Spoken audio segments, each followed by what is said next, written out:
So ಇವಾಗ brain ಯಾಕೆ comfort zone ನ ಇಷ್ಟಪಡುತ್ತೆ ಅಂತ, ಸೊ ಇದ್ರ ಬಗ್ಗೆ ನೀವು ಏನ್ ಹೇಳಕ್ ಇಷ್ಟಪಡ್ತೀರಾ? ನಮ್ಮ ಬ್ರೈನ್ ಡಿಸೈನ್ ಆಗಿರೋದೇ ನಮ್ಮನ್ನ ಪ್ರೊಟೆಕ್ಟ್ ಮಾಡೋದಕ್ಕೆ. ಬೇಸಿಕಲಿ ಅದನ್ನೆಲ್ಲರೂ ಅರ್ಥ ಮಾಡ್ಕೋಬೇಕು. ಇವತ್ತಿನ ದಿನ ನಾವೇನ್ ಮಾಡ್ತೀವಿ, we talk about success, we talk about achievements, we talk about rewards. So but ನಾವು ಹಿಂದೆ ನೋಡಿದ್ರೆ ನಮ್ಮ ಬ್ರೈನ್ ಇದೆಲ್ಲ these are all the new factors for our brain.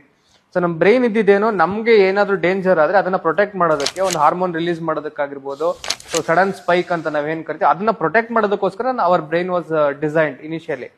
So ಈಗ ಏನ್ ಮಾಡ್ತೀವಿ ನಾವು, we put in extra load on hour brain. ಈಗ ಏನೋ ಒಂದು ಸಾಧನೆ ಮಾಡಬೇಕು, ನಾನು ಅವಾಗಲೇ ಹೇಳ್ದಂಗೆ ಅಚೀವ್ಮೆಂಟ್ಸ್ ಮಾಡಬೇಕು ಅಂತ. So once we have something new in our life, ಏನಾಗುತ್ತೆ ನಮ್ಮ brain starts responding in a different manner.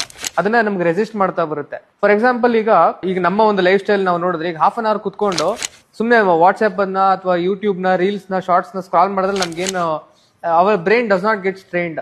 ಆರಾಮಾಗಿ ಅನ್ಸ್ಬಿಡುತ್ತೆ ನಮ್ಗೆ ಅರ್ಧ ಗಂಟೆ ಹೆಂಗ್ ಹೋಯ್ತು ಅಂತಾನೆ ಗೊತ್ತಾಗಲ್ಲ. But at the same time ಅರ್ಧ ಗಂಟೆ ಕುತ್ಕೊಂಡು ಏನಾದ್ರು ಒಂದು ಆರ್ಟಿಕಲ್ ಕೊಟ್ಟು ಓದು, ಅರ್ಥ ಮಾಡ್ಕೋ, ಅಥವಾ ಏನೋ ಒಂದು ಪಜಲ್ ಸಾಲ್ವ್ ಮಾಡು ಅಂತಂದ್ರೆ ನಮ್ಗೆ ಇಲ್ಲದ ಸಲ್ಲದೆಲ್ಲ ಸ್ಟಾರ್ಟ್ ಆಗುತ್ತೆ, ತಲೆನೋವು ಬರುತ್ತೆ, ಭಯ ಆಗುತ್ತೆ, ಸ್ಟ್ರೈನ್ ಸ್ಟಾರ್ಟ್ ಆಗುತ್ತೆ. ಎಲ್ಲರಿಗೂ ಏನೋ ಅಂದ್ರೆ, ಏನೋ ಒಂದು ಕ್ವಶನ್ ಕೇಳಿದಾಗ ಎಲ್ಲರೂ ಕುತ್ಕೊಂಡು ಆನ್ಸರ್ ಮಾಡ್ದಲೇ ಇರೋದು ಅವರಿಗೆ ಕಂಫರ್ಟ್ ಝೋನು. ಯಾರಾದ್ರೂ ಒಬ್ಬ ಕೈ ಎತ್ಬಿಟ್ಟು ಆನ್ಸರ್ ಮಾಡಿದ್ರೆ ಅವ್ನಿಗದು ಅನ್ಕಂಫರ್ಟಬಲ್ ಫೀಲ್ ಆಗುತ್ತೆ. ನಾವೇನಾದ್ರೂ ಹೆಸರು ಕರೆದ್ರೆ ಅನ್ಕಂಫರ್ಟಬಲ್ ಫೀಲ್ ಆಗುತ್ತೆ. ಬಟ್ ಇದನ್ನ ಎಷ್ಟ್ ದಿನ ಅಂತ ನಾವ್ ಹಿಂಗೆ ಇರ್ಬೇಕು ಅಲ್ವಾ? So there has to be a level where we have to cross this stage and we have to get into the growth zone. Comfort zone ಬಿಟ್ಟು ಗ್ರೋತ್ ಝೋನ್ಗೆ ಹೋಗ್ಬೇಕಾಗುತ್ತೆ. ಸೊ ಆ ಒಂದು ಝೋನ್ಗೆ ಎಂಟರ್ ಆದಾಗ ಏನಾಗುತ್ತೆ, ನಮ್ಮ ಬ್ರೈನ್ ಅದಕ್ಕೆ ಅಡಾಪ್ಟ್ ಆಗಕ್ಕೆ ಸ್ಟಾರ್ಟ್ ಆಗುತ್ತೆ. ಸೊ ಒನ್ಸ್ ನೀವು ಎಲ್ಲಿ ಅಂದ್ರೆ it is a very thin barrier ಅಷ್ಟೇ. ಅದು ಒಂದ್ಸಲ ಬ್ರೇಕ್ ಮಾಡ್ಕೊಂಡು ನೀವು ಆಚೆ ಕಂಫರ್ಟ್ ಝೋನ್ ಬಿಟ್ಟು ಗ್ರೋತ್ ಝೋನ್ಗೆ ಎಂಟರ್ ಆದ್ರೆ ಏನಾಗುತ್ತೆ, ಆ ಒಂದು ಝೋನ್ ನಿಮ್ಗೆ ಹೊಸ ವೈಬ್ರೇಷನ್ ಸ್ಟಾರ್ಟ್ ಆಗುತ್ತೆ, ಹೊಸ ಒಂದು ಕಲ್ಚರ್ ಸ್ಟಾರ್ಟ್ ಆಗುತ್ತೆ. ಸೊ ನಮ್ಮ ಬ್ರೈನ್ ಆಟೋಮೆಟಿಕಲಿ ಅದಕ್ಕೆ ಅಡಾಪ್ಟ್ ಮಾಡ್ಕೊಳ್ಳುತ್ತೆ.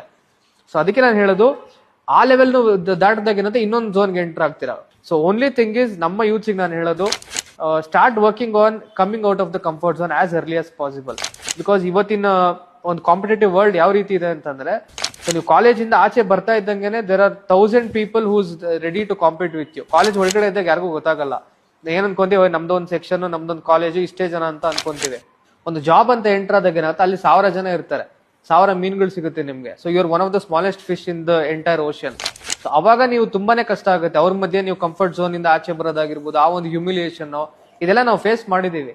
ಸೊ ಅದರಿಂದ ನಾನು ಹೇಳ್ತಾ ಇರೋದು, ಆಸ್ ಅರ್ಲಿ ಆಸ್ ಪಾಸಿಬಲ್ ನೀವು ಕಂಫರ್ಟ್ ಝೋನ್ ಇಂದ ಆಚೆ ಬರೋದು, ಒಂದು ಡಿಸಿಪ್ಲಿನ್ ಫಾಲೋ ಮಾಡಿದ್ರೆ 100% ನೀವು you can be one of the greatest person on this earth.